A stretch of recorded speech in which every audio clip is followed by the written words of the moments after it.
Meus irmãos, eu convido a todos a que nós abramos a Escritura Sagrada no livro do profeta Malaquias. Livro do profeta Malaquias, capítulo 2. E nesta noite nós faremos a leitura dos versos 1 a 9, dando sequência à nossa série de mensagens deste profeta. Nós queremos saudar aqueles não só que estão aqui presentes, mas que aqueles que nos acompanham pela internet também, pelo nosso canal, que têm acompanhado as nossas séries. Deus abençoe a vida dos nossos queridos irmãos. Este é o momento central do nosso culto. Então vamos fazer a leitura com fé na palavra de Deus. Diz assim, Malaquias, capítulo 2, dos versos 1 a 9. Agora, ó sacerdotes, para vós outros é este mandamento. Se o não ouvirdes, e se não propuserdes no vosso coração dar honra ao meu nome, diz o Senhor dos Exércitos, enviarei sobre vós a maldição, e amaldiçoarei as vossas bênçãos. Já as tenho amaldiçoado, porque vós não propondes isso no coração. Eis que vos reprovarei a descendência, atirarei excremento ao vosso rosto, excremento dos vossos sacrifícios, e para junto destes sereis levados. Então sabereis que eu vos enviei este mandamento, para que a minha aliança continue com Levi, diz o Senhor dos Exércitos. Minha aliança com ele foi de vida e de paz. Ambas lhe dei eu para que me temesse. Com efeito, ele me temeu e tremeu por causa do meu nome. A verdadeira instrução esteve na sua boca, e a injustiça não se achou nos seus lábios. Andou comigo em paz e em retidão, e da iniquidade apartou a muitos. Porque os lábios do sacerdote devem guardar o conhecimento, e da sua boca devem os homens procurar a instrução, porque ele é mensageiro do Senhor dos Exércitos. Mas vós vos tendes desviado do caminho, e por vossa instrução tendes feito tropeçar a muitos. Violastes a aliança de Levi, diz o Senhor dos Exércitos. Por isso, também eu vos fiz desprezíveis e indignos diante de todo o povo, visto que não guardastes os meus caminhos e vos mostrastes parciais no aplicardes a lei. Vamos orar, esse texto duro, pesado. Vamos pedir a iluminação do Espírito de Deus para que nós possamos compreender a sua palavra. Vamos orar, queridos. Senhor, esse é o momento de pregação, de exposição fiel da tua palavra. A minha oração, ó Pai, é que o Senhor traga luz, iluminação à nossa mente, ao nosso entendimento e nos faça compreender as tuas verdades expostas nessa noite. Sim, ó Deus, que as palavras dos meus lábios e o meditar do meu coração sejam agradáveis na tua presença. Deus meu, Senhor meu, rocha minha e redentor meu. Amém. Meus irmãos, quando a liderança começa a afastar-se das suas funções, começa a corromper-se, quando o líder começa a desonrar publicamente a Deus, ao Senhor, o povo, salvo exceções, existem cristãos muito fiéis, firmes na palavra de Deus. Nós temos uma igreja, uma congregação aqui, e que é prova disso. Mas, naturalmente, o povo tende a seguir a rota do líder. Ele tende a seguir esse caminho, afastar-se de Deus, seguir os seus próprios caminhos, desagradar a Deus, são levados a tropeçar, ao tropeço, e o nome de Deus, vocês sabem disso, tem sido blasfemado entre os gentios. Isso tem acontecido muito no Brasil e no mundo, tem acontecido demais isso.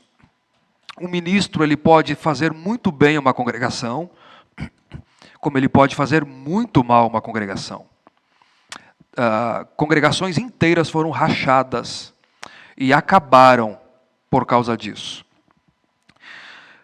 Temos ouvido muito a respeito disso, como eu disse.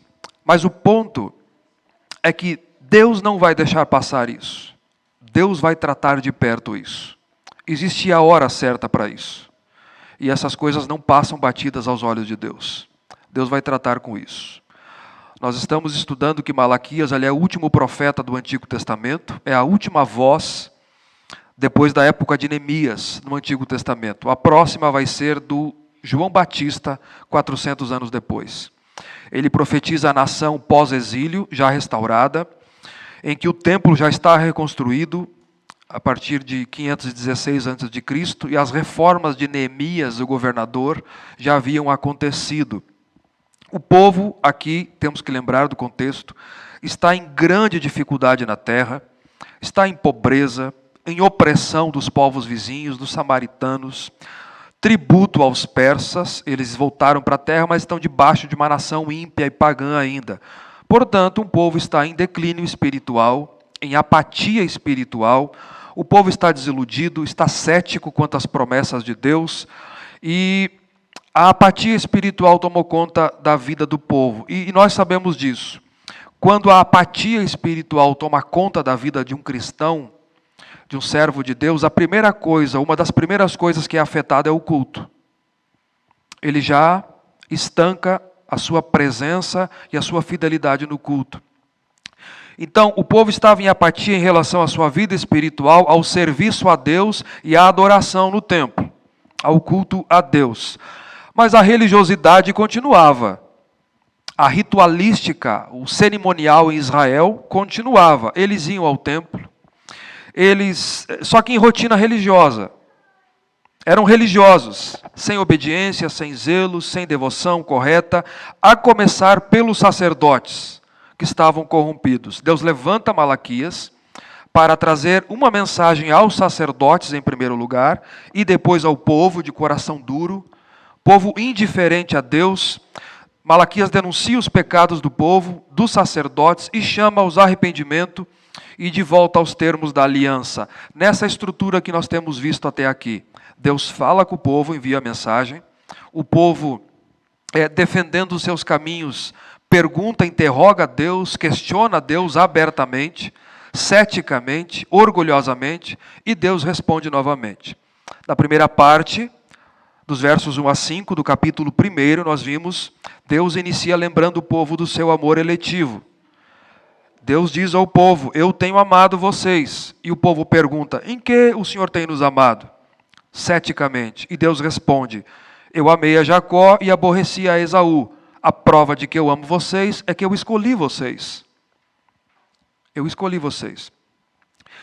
Na segunda parte, então, Malaquias agora, após relembrar o povo do amor eletivo eterno de Deus para com eles, Malaquias começa a denunciar a infidelidade de Israel.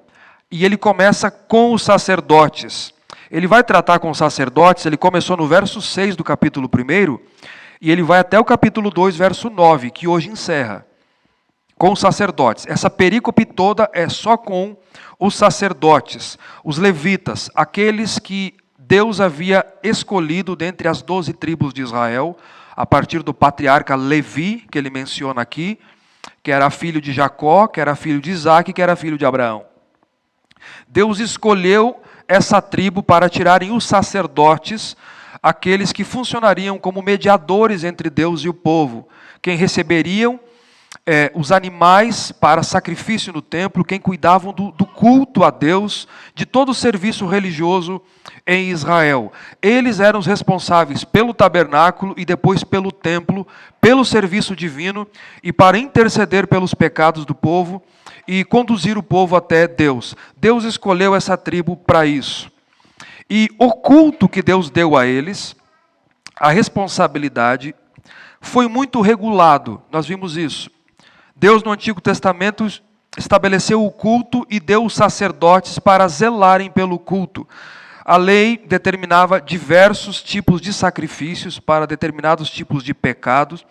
Havia uma determinação regulada, centralizada no templo de Jerusalém. E eles tinham essa função de zelar por isso. Eles manipulavam as ofertas, os mobiliários do templo, eles sacrificavam os animais em favor do povo, degolavam os animais, no altar, eles limpavam o sangue, limpavam as cinzas do altar, eles examinavam os animais que o israelita trazia no dia para ver se os animais estavam de acordo com as prescrições de Deus, se as ofertas trazidas estavam exatamente de acordo com tudo que Deus havia estabelecido. Nada poderia ser mudado no culto a Deus, nada. Era regulado. Malaquias está denunciando a atitude deles aqui, porque eles profanavam o culto, desonravam a Deus e desprezavam a Deus. E dos versos 6 a 14 que nós vimos, Deus manda mensagem a eles. No verso 6, Deus diz: o filho honra o pai, e o servo o Senhor. Eu sou o pai de vocês. Onde está a minha honra? Eu sou o Senhor de vocês. Onde está o respeito para comigo? Vocês me desprezam e vocês têm profanado o culto. A resposta do povo: em que havemos profanado, Senhor? Cinicamente, Deus responde, versos 7 a 8. Vocês estão agindo em desacordo com o prescrito para o culto. Vocês oferecem pão imundo sobre o altar. Vocês fazem isso com motivações profanas, considerando a mesa do Senhor desprezível. Os sacrifícios de animais que vocês trazem são animais impróprios, é o coxo, é o manco, é o cego, é o dilacerado, é o enfermo, em contradição ao prescrito. Vocês trazem as sobras, trazem o pior para mim. Apresenta ao governador para ver se o governador de vocês aceitaria isso. Será que eu, o Senhor, aceitaria isso da mão de vocês? Melhor fecharem as portas do templo, interromperem os sacrifícios, porque o meu nome está sendo profanado no meio de vocês. O culto está sendo profanado. Aqui dos versos 2, do capítulo 2, dos versos 1 a 9, ainda com os sacerdotes, Deus anuncia a sua punição sobre eles. Deus aqui, ele anuncia o castigo que viria sobre os sacerdotes, como responsáveis não só pelo serviço divino, eles não só aceitavam e ofereciam sacrifícios não prescritos por Deus, mas eles eram os responsáveis por guardar a lei, preservar a lei que ficava no templo, ensinar a lei de Deus ao povo e guiar o povo na lei, no ensino da lei. Eles estavam negligenciando o ensino da lei, desonrando a Deus, não cumprindo a vontade de Deus, corrompendo as suas funções, e Deus aqui vai anunciar a punição que virá sobre eles. Então, se você perguntasse para Malaquias na época, e dissesse para Malaquias, mais profundamente, qual é a razão da nação estar tratando Deus assim? Malaquias responderia, é porque dois grupos aqui haviam quebrado a aliança. Primeiro, os sacerdotes, capítulo 1, verso 6, ao capítulo 2, verso 9. E depois, o povo em geral, que está sob a liderança dos sacerdotes, que deveriam ensinar a lei ao povo. Essa é a resposta. Por isso que Deus, por intermédio de Malaquias aqui, gente, vai mandar o julgamento. Vai falar do julgamento a respeito desses ministros infiéis. E por isso que eu iniciei dizendo para vocês, Deus faria isso, e Deus fará isso. Deus fará isso com ministros infiéis. Por quê? Porque o que requer-se dos dispenseiros é que eles sejam encontrados fiéis. Fiéis. Eu dividi em 3 partes aqui, para nós entendermos o texto. A primeira parte é dos versos 1 a 4. Nós temos uma descrição das punições que Deus ele trará, que sobreveriam os sacerdotes infiéis. Deus descreve as punições, são 4 punições aqui. Depois dos versos 5 a 7, na segunda parte, Deus vai lembrar da aliança que ele havia feito com Levi, com os sacerdotes, e vai lembrar dos primeiros sacerdotes que eram fiéis à aliança. O que é que Deus esperava deles? E dos versos 8 a 9, na terceira parte, Deus vai expor os desvios das funções desses sacerdotes aqui e da violação da aliança que eles haviam feito. A expectativa é que Deus nos abençoe nessa noite, através da exposição dessas 3 partes da sua palavra. Vamos para a primeira parte, então.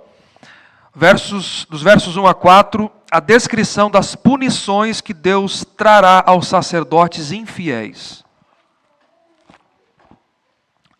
Verso 1 descreve a audiência aí, dá uma olhadinha. Deus se dirige aos sacerdotes com um mandamento. Com um mandamento, veja o que Deus diz. Agora, ó sacerdotes, para vós outros é este mandamento. A palavra mandamento aqui é a palavra mitzvah, mas não no sentido da Torá, não no sentido da lei, mas aqui, nesse contexto, no sentido de uma ordem, de uma sentença, de um decreto da parte de Deus. Essa ordem é para vocês, ó sacerdotes, essa sentença, esse decreto da minha parte. Deus está entrando com um mandamento para eles. Verso 2, na parte A, Deus faz uma ameaça da eminência das maldições, das punições que viriam sobre eles, caso eles não honrassem a Deus. Porque o ponto é esse, vocês me desprezaram. O filho honra o pai. Por que vocês não me honram como pai? Então, aqui no verso 2, Deus vai falar da eminência do juízo, caso isso não acontecesse. Veja aí. Se o não ouvirdes, e se não propuserdes no vosso coração dar honra ao meu nome, diz o Senhor dos Exércitos, pois ele vai falar das maldições. Mas o ponto é esse, o que Deus queria, esse é o mandamento de Deus. Esse é o mandamento de Deus. Ele se dirige com o mandamento e diz, vocês precisam dar honra ao meu nome. Deus está chamando eles porque eles haviam maculado as suas funções, desonrando a Deus e profanando o culto, recebendo e oferecendo no culto aquilo que Deus não havia prescrito para o culto. E de que maneira, a pergunta é essa aqui, né? De que maneira eles honrariam a Deus? De que maneira os sacerdotes deveriam honrar o nome de Deus? Realizando as funções que Deus havia determinado, exatamente de acordo com aquilo que Deus havia dito para o culto e para o templo. Eles honrariam a Deus se eles zelassem pelo serviço, exatamente conforme Deus havia prescrito. Eles honrariam a Deus quando eles ensinassem a lei de Deus ao povo e conduzissem o povo exatamente de acordo com a lei de Deus. Deus queria isso dos sacerdotes, que eles propusessem no coração dar honra ao nome de Deus, por corromperem as suas funções. E é isso que chama a atenção, irmãos, porque a ritualística continuava. A ritualística continuava. Mas o que Deus está dizendo é que era feito de uma maneira que não honrava a Deus. Deus queria o prescrito, Deus queria aquilo que foi regulado, Deus queria o melhor, e Deus queria que fosse de todo o coração. E não pão imundo sobre o altar, as sobras, o animal cego, o coxo, o enfermo, o dilacerado, o não prescrito. O ponto aqui é que eles não honravam o nome de Deus, porque eles não estavam ensinando a palavra de Deus ao povo. Por isso que Deus trata com eles. O povo traz o coxo, o dilacerado, tinha que ser um animal puro, sem defeito algum para o culto a Deus. Eles aceitavam, eles recebiam, e Deus diz, onde é que está a minha honra? Eu quero que vocês proponham no coração ensinar a minha lei, voltar a ensinar a minha lei, exatamente como eu disse. O que a gente aprende aqui? É que o ministro desonra a Deus quando ele não é fiel ao seu chamado. Ele desonra a Deus quando ele não faz o que Deus lhe ordenou, da maneira que Deus lhe ordenou, ele desonra a Deus. Quando ele trata o ministério no templo de qualquer jeito, quando ele faz as coisas da sua vontade e não da vontade de Deus, quando ele negligencia a palavra de Deus, quando ele negligencia o ensino da palavra de Deus, ele desonra a Deus, ele desonra o seu chamado, e é isso que Deus está dizendo aqui. Então perceba a estrutura. Eu estou entrando com mandamento a vocês sacerdotes, e Deus fala da ameaça eminente do juízo. Se vocês não propuserem no coração dar honra ao meu nome, e agora vai a descrição das punições que Deus trará sobre eles.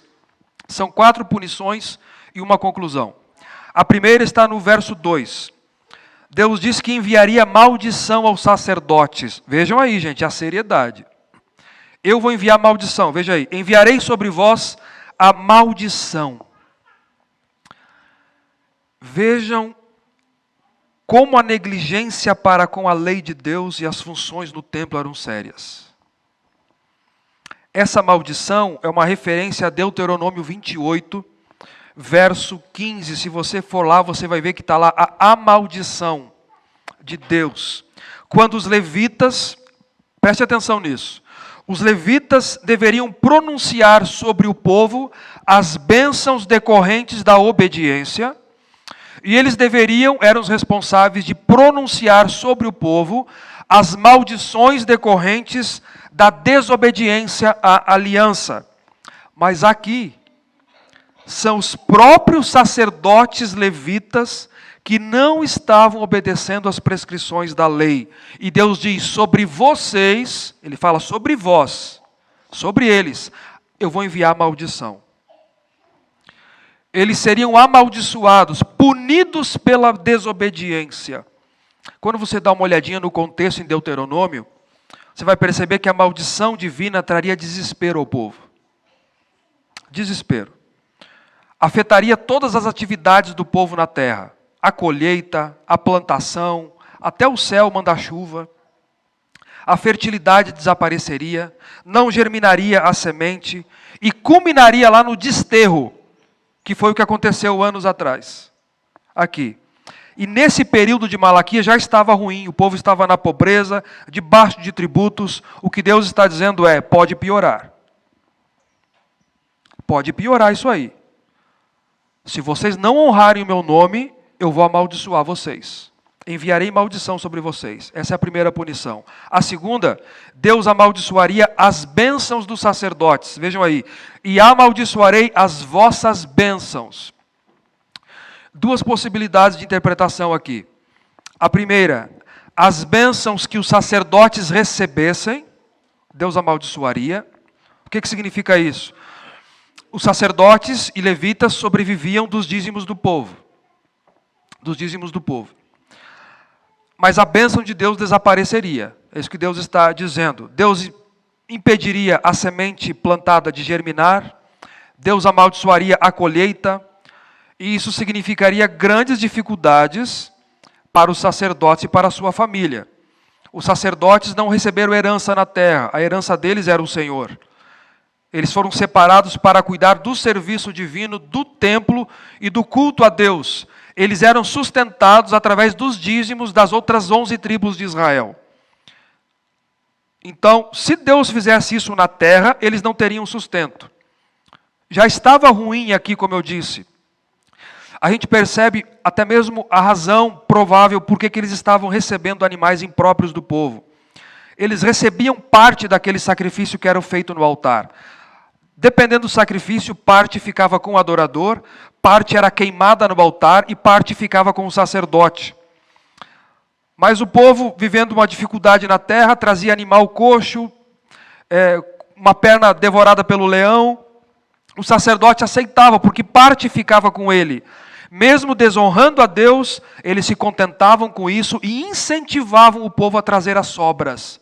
Mesmo que o israelita, com maior posse, tivesse um animal perfeito lá. Deus diz, eu amaldiçoarei todas as bênçãos que vocês receberem. Animais, colheita, eu amaldiçoarei.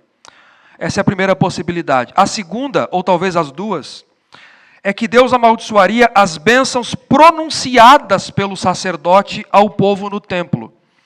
Nós lembramos aqui, provavelmente, uma referência à bênção araônica.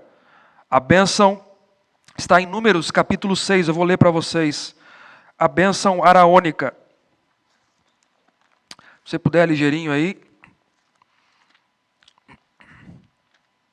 Números capítulo 6, que é as bênçãos que foram mediadas por Arão, o primeiro sumo sacerdote, e os seus filhos.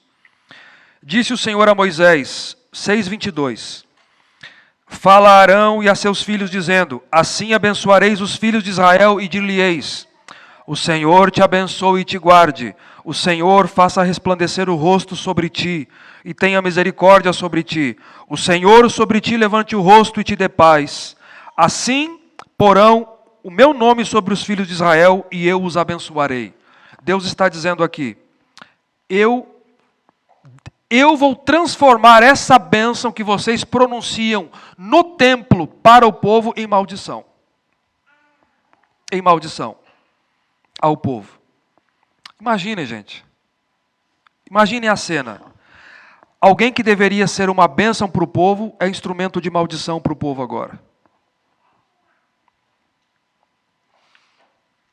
Porque Deus não traz a sua bênção por meio de um ministro infiel. E que despreza o seu nome, que desonra o seu nome e a sua palavra. Por meio de alguém que é corrupto. De alguém que lhe desonra. Na verdade, ele se torna uma desgraça para o povo. E é isso que Deus está dizendo. Eu amaldiçoarei as bênçãos pronunciadas por vocês, se tornarão uma desgraça para o povo. Na verdade, veja o que Deus diz na sequência do verso 2. Aliás, já as tenho amaldiçoado. Por quê? Porque vocês não propuseram isso no coração. Não se importaram em dar honra devida ao meu nome. Eu já tenho amaldiçoado. O que explica o contexto na terra. Essa palavra aqui de Deus explica contextualmente a situação em que eles se encontravam na terra. Deus disse, e na verdade eu já amaldiçoei vocês. É por isso que vocês estão em pobreza, é por isso que vocês estão vivendo isso na terra. Terceira punição, amaldiçoarei vocês, as bênçãos de vocês. Terceira, reprovarei a descendência de vocês. Verso 3, parte A. Eis que reprovarei a descendência. Está piorando, né? Está piorando as punições aqui. A palavra para descendência aqui pode ser traduzida como semente, que é uma referência aos filhos. Eu reprovarei a descendência. O que Deus quer dizer com isso? No contexto do Antigo Testamento, era extremamente importante os judeus terem filhos, porque isso perpetuaria a nação. Os sacerdotes era mais importante ainda, sacerdotes levitas, porque era a única tribo separada para fazer isso. Você não poderia ser da tribo de Zebulon, de Isacar, de Judá e querer ser sacerdote, não podia. Os sacerdotes eram tirados da tribo de Levi. Não havia outra tribo. Eles eram separados para o serviço divino. Os seus filhos, a sua descendência, perpetuaria a linhagem levítica, daria continuidade ao ministério sacerdotal. O que Deus está dizendo é, eu vou acabar com a semente de vocês. E não vai haver mais sacerdote aqui em Israel. Eu reprovarei a descendência de vocês. Vou impedir a continuidade se vocês não propuserem no coração dar honra ao meu nome. Eu vou acabar com a posteridade de vocês e não haverá mais ministério sacerdotal. Vou acabar com os levitas. Quarta punição, parte B do verso 3. Essa aqui eu acho a mais dura ainda. Eu não sei qual é a mais dura, na verdade. Eles seriam desonrados, humilhados e tirados do ministério. Esse é o ápice. Veja o que diz aí. Verso 3 na parte B. Eu atirarei excremento ao vosso rosto. Todo mundo sabe o que é excremento aqui, né? Não preciso explicar, né? Talvez tenha algumas crianças, adolescentes. É esterco. É esterco. Atirarei excremento aos vosso rosto, excremento dos vossos sacrifícios, e para junto deste sereis levados. Isso. O que acontecia? O que Deus está dizendo aqui? Os sacrifícios eram trazidos sobre o altar para serem imolados, sacrificados. Então, o levita, ele pegava o animal trazido pelo israelita, ele degolava o animal, o sangue era escorrido no lugar do pecador, né? Havia essa aproximação, essa identificação, o sangue era escorrido todinho, o animal era colocado no altar e o levita abria, o sacerdote abria o animal todinho. Uma parte do animal era queimada no altar. A outra parte, as vísceras, do animal, os restos daquele sacrifício oferecido sobre o altar eram levados para fora do acampamento, algumas partes, as vísceras, tudo que está dentro ali, né? Aquela coisa dentro, vocês sabem, eu vou estar explicando aqui, né? E as tripas todas levadas para fora, junto com o excremento, com o esterco do animal, que tinha que ser retirado do animal antes de ser preparado para a oferta ao Senhor. Deus está dizendo, eu vou pegar esse excremento aqui, eu vou passar no rosto de vocês, esse esterco dos animais sacrificados, e vocês serão levados embora junto com esse esterco, com esse excremento aqui. Eita! Por quê? Esfregar, é o que está dizendo aqui. Eu vou esfregar no nariz de vocês esse excremento. No nariz. Pense na cena. Pense na cena aqui na mente. Deus esfregando no nariz o esterco do sacerdote. Porque vocês merecem isso. Pegar esterco e pôr no nariz. E quem tocasse no Antigo Testamento em esterco, em excremento, seria considerado impuro. Então, ele seria tocado pelo excremento, pelo esterco, desonrado publicamente e ficaria impuro. E porque ele ficaria impuro, ele tinha que fazer o quê? Levado para fora do acampamento, juntamente com o restante das vísceras. Juntamente. Vocês estão impuros. É isso que eu penso de vocês. Vocês me desonram publicamente, pega um contexto aqui. Vocês me desonram publicamente, eu desonro vocês publicamente. Vocês me tratam sem respeito, eu trato vocês assim, sem respeito. Vocês me trazem o pior, olha o que eu faço com vocês, o pior. Esfrego no nariz de vocês o excremento. Vou passar esterco no rosto de vocês. E se vocês não agem de acordo com a minha palavra, se vocês não vivem e não ensinam a minha palavra, eu vou tirar vocês desse ofício. Essa é a analogia. Por isso que ele diz aqui, não é verdade? E para junto deste excremento sereis levados. Eu esfrego no nariz e vocês vão embora. Se não ensinam a minha palavra, negligenciam a minha palavra, são infiéis à minha palavra, eu vou tirar vocês daí. É isso que acontece. É isso que Deus faz quando não se dá valor à sua palavra. Não deve exercer o ofício. Não deveria exercer o ofício. Entenderam o que Deus disse, né? Eu vou tirar vocês dessa função. Vou tirar vocês daí. E Deus conclui no verso 4, dizendo, quando isso acontecer, vocês saberão que eu enviei esse mandamento. Que ele disse no verso 1. Então sabereis que eu enviei esse mandamento. E aí ele introduz na próxima parte. Para que a minha aliança continue com Levi.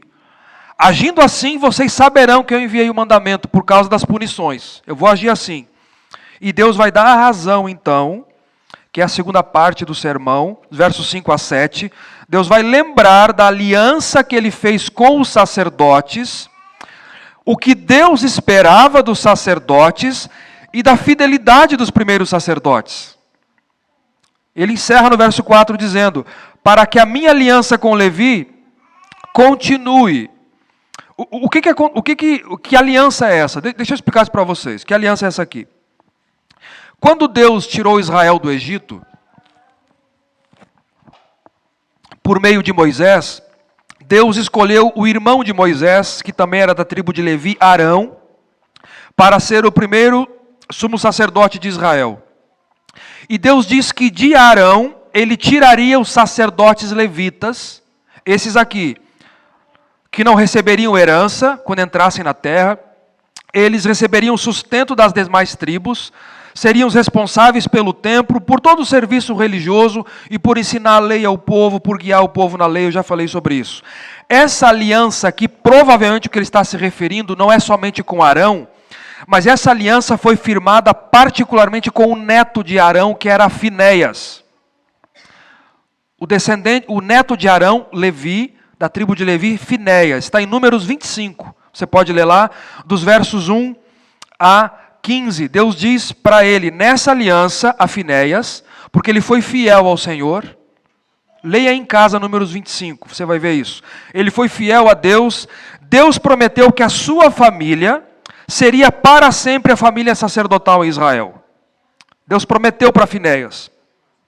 Seria essa tribo para sempre que cuidaria do serviço divino. Essa é o que ele chama no final do verso 4, aliança com Levi. Aliança feita com Levi.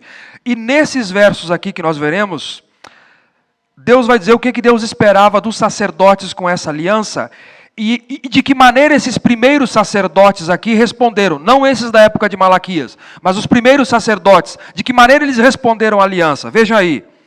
Verso 5, parte A. Deus descreve a aliança. Minha aliança com ele foi de vida e paz. Essa foi a aliança que eu fiz com a tribo de Levi, com Arão, com Finéias. Foi de vida e paz. Paz aqui remete à completude, à inteireza. Algo que deveria ser feito exatamente como deveria ser. Vocês serão um canal para o povo de vida e de paz, de completude, de inteireza. Capítulo 5, verso 5 ainda, parte B. Deus vai dizer o propósito dessa aliança de vida e paz. Ambas lhe dei para que me temesse. Para que me temesse. No contexto, honrar a Deus. Honrar a Deus. Obedecer a Deus. Eu fiz essa aliança com vocês para que vocês me reverenciassem. Para que vocês me honrassem. Para que vocês considerassem a aliança comigo. O chamado que eu dei a vocês. E dos versos 5 a 7, Deus vai descrever aqui, percebam aí na escritura, como esses sacerdotes viviam então. Eles responderam a esta aliança. Verso 5, tem 6 coisas aqui, percebam aí. Verso 5, com efeito ele temeu e tremeu por causa do meu nome. Em virtude do valor, do privilégio, da santidade da função, ele temeu e ele tremeu o meu nome. Essa deveria ser a postura dos ministros. Temer e tremer diante de Deus. Diante da responsabilidade da função. E não com leviandade. Essa deveria ser a função. Segundo, verso 6. A verdadeira instrução esteve na sua boca. Eles eram os responsáveis, não somente por representar o povo diante de Deus, como mediadores entre Deus e o povo, mas ensinar a lei ao povo, aplicar a lei ao povo continuamente e nas reuniões solenes. Quando o povo se ajuntava nas reuniões solenes, o sacerdote ensinava a lei ao povo, porque ele tinha acesso ao livro da lei que estava no templo, e eles foram encarregados disso. E como estes primeiros, Deus disse, a verdadeira instrução estava na boca deles. A verdadeira instrução esteve na boca deles. Terceiro, a injustiça não se achou nos seus lábios. Havia verdade, havia justiça nos seus lábios. Não havia injustiça nas questões tratadas. Exatamente porque a instrução estava na boca deles, a lei estava na boca deles. Quarto, andou comigo em paz. Ele andou em comunhão comigo. Os primeiros sacerdotes estavam em comunhão comigo, em relacionamento comigo. Quinto, em retidão, em obediência no proceder. Havia virtude moral perante Deus em todas as coisas. E sexto, e da iniquidade apartou a muitos. Da iniquidade apartou a muitos. Gente, o que Deus está dizendo é que os sacerdotes conduziam muitos ao Senhor. Como é que eles apartavam os israelitas do pecado? Como é que eles faziam isso? Como é que você aparta alguém do pecado? Ensinando a lei. Não é isso? Que o Salmo 119 diz? Não é isso? Guardei a tua palavra no meu coração, para eu não pecar contra ti. O sacerdote apartava o povo da iniquidade porque ele ensinava a lei, pela instrução da lei, pela exortação da lei. Era a função deles fazerem isso continuamente e também nas reuniões solenes. Essa deveria ser a postura desses sacerdotes aqui na época de Malaquias. Essa deveria ser a postura dos pastores de hoje. No final eu vou dizer, pastores hoje não são sacerdotes, tá? Não são. Não são. Mas Deus deu à igreja pessoas responsáveis como mestres para ensinar o rebanho e conduzir o rebanho na palavra de Deus. Mas não são sacerdotes. Já vou chegar lá. Mas essa deveria ser a postura dos pastores. Apartar o povo do erro. Apartar o povo da iniquidade. Como? Ensinando, guiando, instruindo, exortando. Ter a instrução, como ele diz aqui, na sua boca. Ter a instrução na sua boca. Por quê? Ou como? Verso 7. Porque os lábios do sacerdote devem guardar o conhecimento. E da sua boca devem os homens procurar instrução. Porque ele é mensageiro do Senhor dos Exércitos. Irmãos, como isso é sério. Como isso é sério. Percebam a ligação estreita entre o ministério deles, o conhecimento e a instrução. A ligação estreita. Por quê? Porque ele é mensageiro de Deus. Mensageiro de Yahvé. Geralmente essa palavra mensageiro, que é a palavra para anjo, é atribuída aos profetas. Mas somente aqui no Antigo Testamento é atribuída ao sacerdote. Porque ele é o responsável por ensinar a lei. Os seus lábios devem guardar o conhecimento. E da sua boca as pessoas devem buscar instrução. Porque são os portadores da verdade de Deus. Quem é que tinha a verdade de Deus? Os sacerdotes. Portadores do conhecimento de Deus. E o povo deveria buscar instrução neles para serem guiados na religião verdadeira e para que a ortodoxia em Israel ela fosse mantida. Quando eu ouço alguém dizer que a letra mata, gente, a minha gastrite volta assim, né? Parece que volta a gastrite. A letra mata. Já falamos sobre isso aqui, não vou repetir, vocês sabem que isso não tem cabimento, né? Não tem nada a ver com a palavra de Deus, isso. Paulo está fazendo contraste entre a antiga aliança e a nova aliança. Ou quando eu vejo pastor preguiçoso. Pastor que não gosta de ler a Bíblia, que não tira tempo para estudar, que não faz um bom curso, que não se esmera no estudo, que não se esmera na palavra, que não é dedicado na palavra. É uma contradição em termos com o ministério. É uma contradição em termos. Ele não é, sem dúvida. O pastor, o ministro, ele é estudioso, ele é dedicado e ele é pronto para instruir o povo. Pronto para instruir o povo. Do contrário, é uma contradição em termos. Porque dos lábios dele devem guardar o conhecimento, e da sua boca os homens devem procurar instrução, porque ele é mensageiro do Senhor dos Exércitos. Vamos para a terceira parte do texto. Deus, então, ele traz primeiramente as punições que haveriam aos sacerdotes se não honrassem o nome dele. Deus relembra a aliança com Levi, com os sacerdotes, e a maneira como eles se portaram fielmente, o que Deus esperava deles e como eles responderam a essa aliança. E agora, versos 8 e 9, Deus expõe os desvios desses sacerdotes e a violação da aliança por parte desses sacerdotes. Esses sacerdotes aqui da época de Malaquias não davam valor ao ministério sagrado. Talvez você conheça alguém assim. Desprezavam a aliança com Deus, que em sua graça havia feito com eles por intermédio de Arão e de Finéias. Deus tinha uma aliança com esses aqui também, por intermédio de Arão e do neto de Arão, Finéias. Vejamos o que Deus diz. Veja aqui como é que ele introduz o verso 8. Mas vós, ele está fazendo contraste, né, com os que agiam anteriormente, mas vocês, em contraste, vos tendes desviado do caminho, e por vossa instrução tendes feito tropeçar a muitos. Violastes a aliança de Levi, diz o Senhor dos Exércitos. O que Deus está dizendo é exatamente contrário aos antepassados de vocês. Vocês violaram a aliança feita com Levi. Vocês violaram. Como? Duas coisas no verso 8. Primeira, vocês se desviaram do caminho. Diz aí, tendes-vos desviado do caminho. Desprezaram o caminho da aliança.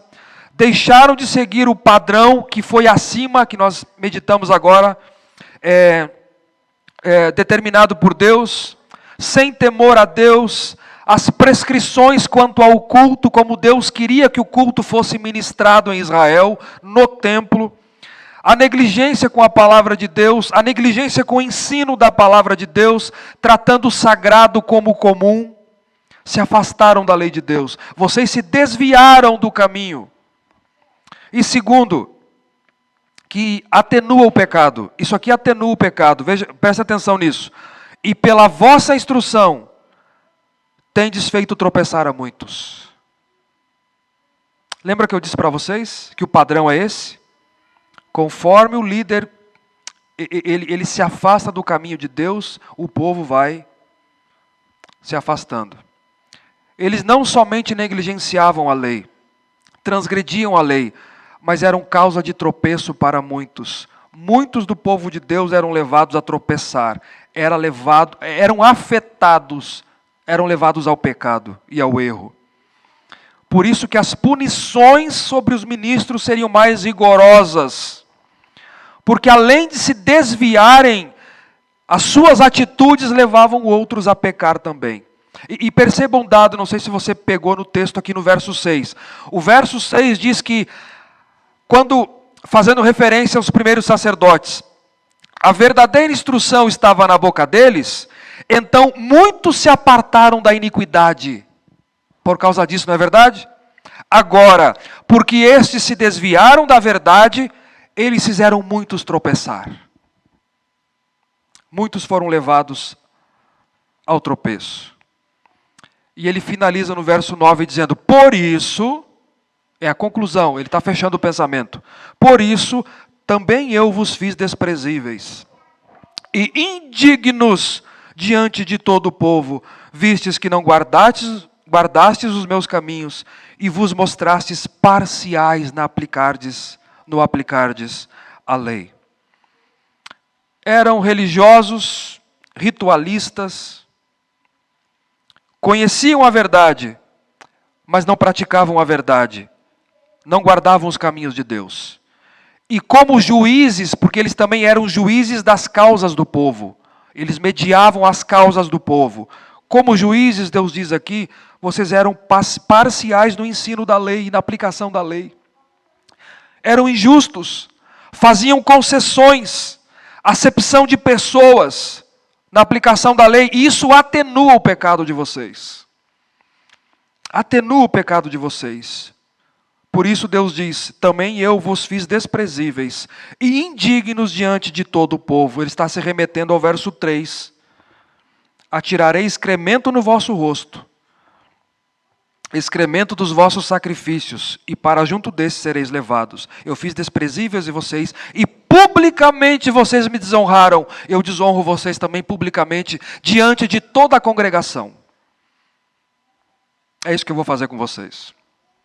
Muito bem. Esse é o texto.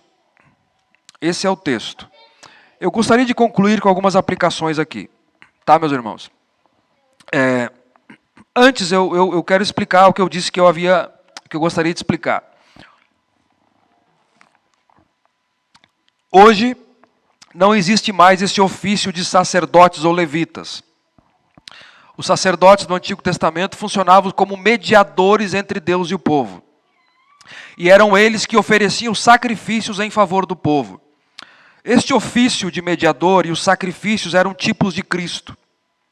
Uma vez que Cristo veio, se cumpriu isso na pessoa de Cristo. Ele é o sumo sacerdote, segundo a ordem de Melquisedeque, uma ordem superior à ordem de Levi. E ele é o sumo sacerdote. Nós não temos mais sacerdotes nesse sentido. E ele é o perfeito sacrifício que morreu. Ele é o Cordeiro de Deus que tira o pecado do mundo. Então, o sistema sacerdotal levítico se cumpriu na pessoa de Cristo. Os pastores hoje não são sacerdotes, eles não são mediadores entre Deus e o povo. Você pode chegar na presença de Deus em oração, em louvor, mediante Jesus Cristo, que é o nosso mediador. Cristo é o nosso sacerdote. E nós chegamos na presença de Deus por meio de Cristo. E os músicos não são levitas. Eu sei que o pessoal diz isso, os levitas. Não, não é levita. Levita fazia outra coisa. Tá? Outra coisa. Eu sei que as pessoas dizem isso, mas não existe mais levita. Ok? Quem é músico. Ele toca e canta. É só. Para a glória de Deus. Deus seja louvado. Mas não são levitas. Ok? Os cristãos, nós, Pedro diz que nós somos uma raça eleita, sacerdócio real, mas nesse sentido de que todos podemos hoje nos achegar na presença de Deus, mediante a mediação de Jesus Cristo, e nós devemos interceder uns pelos outros, e o sacrifício que nós oferecemos hoje são sacrifícios espirituais agradáveis a Deus, e não mais de animais. Sacrifícios espirituais. Não existem mais levitas e sacerdotes. Dito isso, Deus, porém, deu à igreja, Efésios capítulo 4, Deus deu à igreja pastores e mestres para ensinar o rebanho, para pastorear o rebanho, como mestres do rebanho e para zelar pelo culto a Deus. Isso Deus fez. Deus concedeu a pessoas esse privilégio na nova aliança. Ele desonra Deus quando ele não é fiel ao seu chamado e às suas responsabilidades. Quando ele não faz o que Deus lhe ordenou na sua palavra. Quando ele não faz da maneira que Deus lhe ordenou na sua palavra. Quando ele trata o culto de qualquer jeito, de acordo com a sua vontade e não de acordo com a vontade revelada de Deus. Nós já vimos aqui o princípio regulador do culto.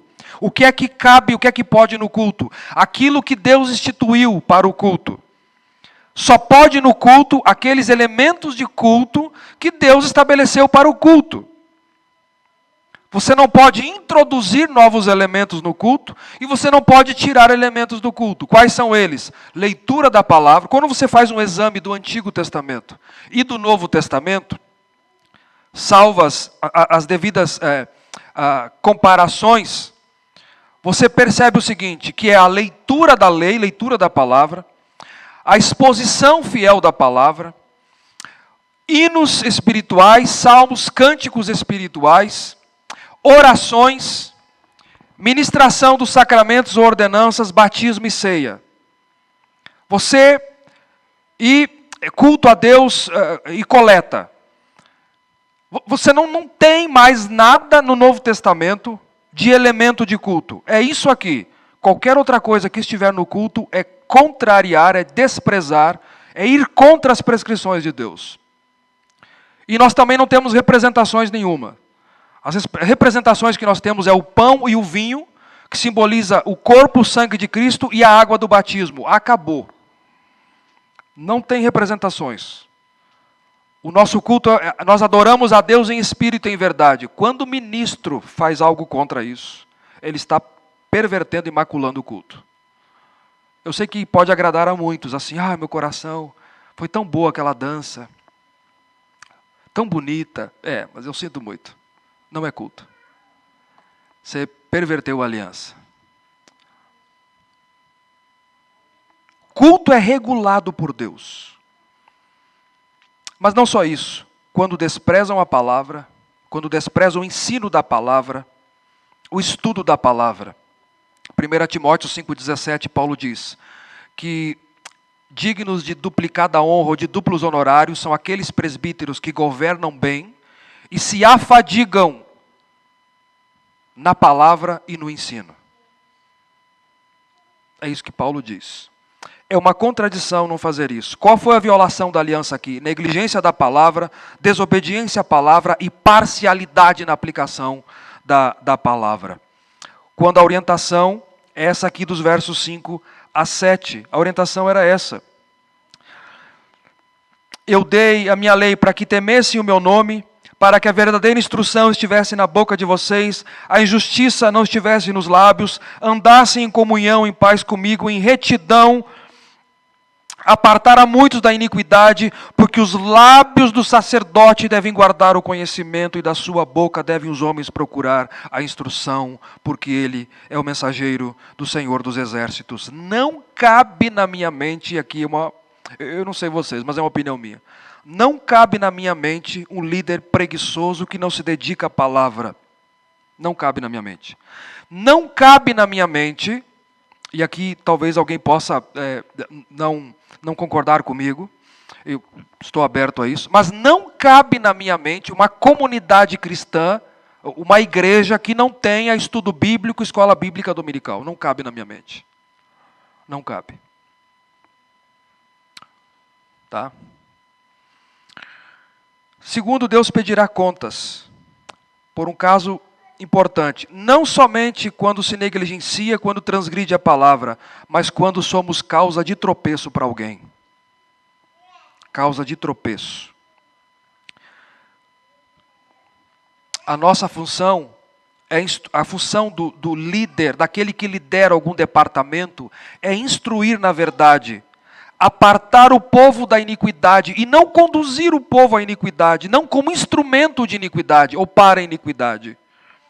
Escândalos têm acontecido e começa com a liderança, e quando começa com a liderança, o povo tende a seguir essa rota. Deus vai tratar na medida, como ele fez aqui no verso 3 e no verso 9. Como ele fez aqui. Um dia Deus arranca as máscaras. O reverendo Hernandes diz algo muito, achei impressionante. Ele diz assim, que as nossas bênçãos não se transformem em maldição para a vida das pessoas. E eu queria encerrar com algo aqui, queridos. A todos agora. Onde Deus lhe pôs para servir? Agora toda a igreja. Onde Deus lhe pôs para servi-lo? Na igreja do Senhor. Primeiro, entenda que servir a Deus é sério. É algo sério. É sério, não é brincadeira. Servir a Deus é algo sério. Fazer a obra de Deus, trabalhar nas coisas de Deus é sério. Entenda isso, homens, mulheres que estão aqui, a toda a igreja. Onde Deus lhe colocou é sério. E segundo, Deus merece que nós façamos o melhor para Ele. Faça o melhor, entregue o melhor para Deus. Deus não aceita o pior, Ele quer o melhor. Que Deus nos abençoe. Ficamos em pé.